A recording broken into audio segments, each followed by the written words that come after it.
পানি নামতে শুরু করলেও এখনো নানা সংকটে বন্যা দুর্গত এলাকার মানুষ। সেখানকার সবশেষ খবর জানাতে লক্ষ্মীপুর থেকে যুক্ত হচ্ছেন সহকর্মী হাসান ওয়ালি।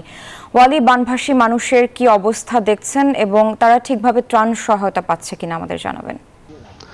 স্যার, আপনাকে ধন্যবাদ। আমি এই মুহূর্তে রয়েছি লক্ষ্মীপুর সদর উপজেলার ভবানীগঞ্জ এলাকায় এবং এখন কিন্তু এলাকার মানুষের আসলে নতুন একটি যুদ্ধ তৈরি হয়েছে পানি নামার সঙ্গে সঙ্গে। যে তুলনামূলক যে উঁচু এলাকাগুলোতে পানি নেমেছে এবং সেসব জায়গায় কিন্তু বেশিরভাগ জায়গায় কিন্তু আসলে বাড়িঘর ভেঙে গেছে, বিশেষ করে যেসব নদী খাল পাড়ে যেসব বাড়িঘর রয়েছে। আমি যেরকম এই যে খালটি, এটির নাম ওয়াবদা খাল এবং এর পাশে যে ঘর রয়েছে এই বাড়ির মতো অধিকাংশ বাড়ি কিন্তু আসলে একেবারে পানিতে চলে গেছে, যার ফলে কিন্তু এখানকার যে অবশিষ্ট অংশ ছিল সেটি নিয়ে কিন্তু সাধারণ মানুষজন একটু উঁচু জায়গায় রাখছে। অন্য কোথাও ঘর বাঁধার যে নতুন সংগ্রাম, সেই সংগ্রাম কিন্তু এখন আসলে তাদের সামনে। তার মানে এখন যে শুধুমাত্র ত্রাণ সহায়তা আসলে তারা চান না, পুনর্বাসনের জন্য কার্যকরী পদক্ষেপ কিন্তু এলাকার মানুষের এখন দাবি। সারা।